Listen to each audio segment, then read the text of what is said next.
तारों तले जिंदगी।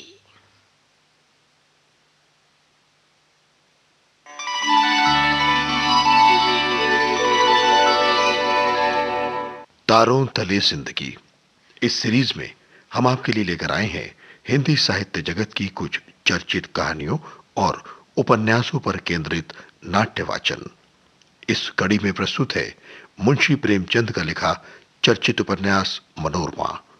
तो आइए सुनते हैं प्रसिद्ध उपन्यास मनोरमा का रेडियो नाट्य वाचन।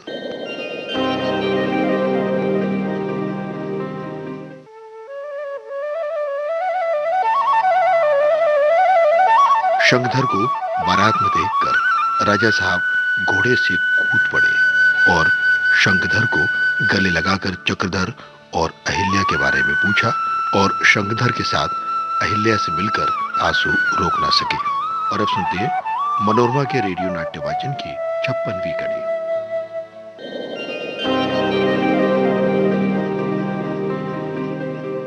मुंशी वज्रधर ने ये शुभ समाचार सुना तो फौरन घोड़े पर सवार हुए और राजभवन आ पहुंचे। शंखधर उनके आने का समाचार पाकर नंगे पांव दौड़े और उनके चरणों को स्पर्श किया। मुंशी जी ने पोते को छाती से लगा लिया और गदगद कंठ से बोले, अरे ये शुभ दिन भी देखना बता था बेटा। इसी से शायद अभी तक जीता हूं। ये अभिलाषा पूरी हो गई। बस इतनी लालसा और है कि तुम्हारा राज तिलक देख लूं। तुम्हारी दादी बैठी तुम्हारी राह देख रही है। क्या उन्हें भूल गए बेटा? शंखधर ने लजाते हुए कहा, जी नहीं, शाम को जाने का इरादा था। उन्हीं के आशीर्वाद से तो मुझे पिताजी के दर्शन हुए हैं। भला उन्हें कैसे भूल सकता हूं? मुंशी, तुम लल्लू को अपने साथ घसीट नहीं लाए? शंखधर, वो अपने जीवन में जो पवित्र कार्य कर रहे हैं ना, उसे छोड़कर कभी ना आते। मैंने अपने को जाहिर भी नहीं किया, नहीं तो शायद वो मुझसे मिलना भी स्वीकार नहीं करते। इसके बाद शंखधर ने अपनी यात्रा का, अपनी कठिनाइयों का और पिता से मिलने का सारा वृतांत सुनाया। यूं बातें करते हुए मुंशी जी राजा साहब के पास जा पहुंचे। राजा साहब ने बड़े आदर से उनका अभिवादन किया और बोले, हाँ, आप तो इधर का रास्ता ही भूल गए।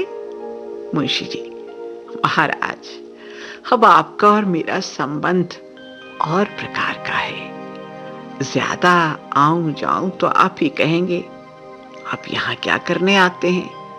शायद कुछ लेने की नीयत से आते होंगे। कभी जिंदगी में धनी नहीं रहा, पर मर्यादा की मैंने सदैव रक्षा की है। राजा, आखिर आप दिन भर बैठे करते क्या हैं? दिल नहीं घबराता? मुंशी जी, अब तो राजकुमार का तिलक हो जाना चाहिए। आप भी कुछ दिन शांति का आनंद उठा लें। राजा साहब, विचार तो मेरा भी है, लेकिन मुंशी जी, न जाने क्या बात है कि जब से शंखधर आया है, न जाने क्यों मुझे शंका हो रही है कि इस मंगल में कोई न कोई विघ्न अवश्य पड़ेगा। दिल को बहुत समझाता हूँ, कई बार समझाता हूँ, हाँ, लेकिन न जाने क्यों ये शंका अंदर से निकलने का नाम ही नहीं लेती। मुंशी जी, आप ईश्वर का नाम लेकर तिलक कीजिए। जब टूटी हुई आशाएं पूरी हो गईं, तो अब सब कुशल ही होगा। आज मेरे यहाँ भी कुछ आनंद उत्सव होगा। आजकल शहर में बड़े अच्छे अच्छे कलावंत आए हुए हैं, सभी आएंगे। आपने कृपा की तो मेरे लिए बड़े सौभाग्य की बात होगी। आप भी आइए ना। राजा साहब, नहीं मुंशी जी, मुझे तो क्षमा ही कीजिए। न जाने क्यों मेरा चित्त शांत नहीं है। आपसे सत्य कहता हूं मुंशी जी, आज अगर मेरा प्राणांत हो जाए तो मुझसे बढ़कर सुखी प्राणी संसार में कोई नहीं होगा।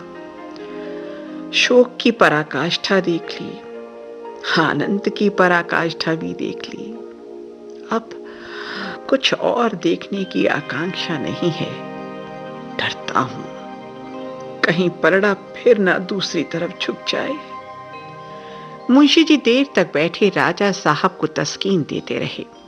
फिर सब महिलाओं को अपने यहाँ आने का निमंत्रण देकर और शंखधर को गले लगाकर वो घोड़े पर सवार हो गए। इस निर्द्वंद जीव ने चिंताओं को कभी अपने पास नहीं फटकने दिया। धन की इच्छा थी, ऐश्वर्य की इच्छा थी, पर उन पर जान नहीं देते थे। संचय करना तो उन्होंने सीखा ही नहीं था। थोड़ा मिला तब भी अभाव रहा, बहुत मिला तब भी अभाव रहा। अभाव से जीवन पर्यंत उनका गला नहीं छूटा। एक समय था जब स्वादिष्ट भोजन को तरसा करते थे और अब दिल खोलकर दान देने को तरसते हैं। क्या पाऊं और क्या दे दूं, बस फिक्र थी तो इतनी ही। कमर झुक गई थी, आंखों से सूझता भी कम था, लेकिन मजलिस हर रोज जमती थी। हंसी दिल लगी करने में कभी नहीं चूकते थे। दिल में किसी के लिए बैर भाव नहीं रखते थे और ना कभी किसी की बुराई चेती। दूसरे दिन संध्या समय मुंशी जी के घर बड़ी धूमधाम से उत्सव मनाया गया था। निर्मला पोते को छाती से लगाकर बहुत रोई। उसका जी चाहता था ये मेरे ही घर में रहता तो कितना आनंद होता। शंखधर से बातें करने से उसकी तृप्ति ही नहीं होती थी। अहिल्या के ही कारण उसका पुत्र हाथ से गया, पोता भी उसी के कारण हाथ से जा रहा है। इसलिए अब भी उसका मन अहिल्या से नहीं मिलता था। निर्मला को अपने बाल बच्चों के साथ रहकर सभी प्रकार का कष्ट सहना मंजूर था। वो सब इस अंतिम समय किसी को आंखों की ओट नहीं करना चाहती थी। न जाने कब दम निकल जाए, कब आंखें बंद हो जाएं। बेचारी किसी को देख भी ना सके। बाहर गाना हो रहा था। मुंशी जी शहर के रईसों की दावत का इंतजाम कर रहे थे। अहिल्या लालटेन ले लेकर घर भर की चीजों को देख रही थी और अपनी चीजों की तहस नहस होने पर मन ही मन चुंचला भी रही थी। उधर निर्मला चारपाई पर लेटी शंखधर की बातें सुनने में मग्न हो रही थी। प्रातःकाल जब शंखधर विदा होने लगे तो निर्मला ने कहा, बेटा अब बहुत दिन नहीं चलूंगी। जब तक जीती हूं एक बार रोज आया करना। आज राजा साहब के यहाँ भी उत्सव था, इसलिए शंखधर इच्छा रहते हुए भी ठहर नहीं सके। स्त्रियां निर्मला के चरणों को अंचल से स्पर्श करके विदा हो गई तो शंखधर खड़े हुए। निर्मला ने रोते हुए कहा, बेटा कल मैं तुम्हारी बाट देखती रहूंगी। शंखधर ने कहा, अवश्य आऊंगा।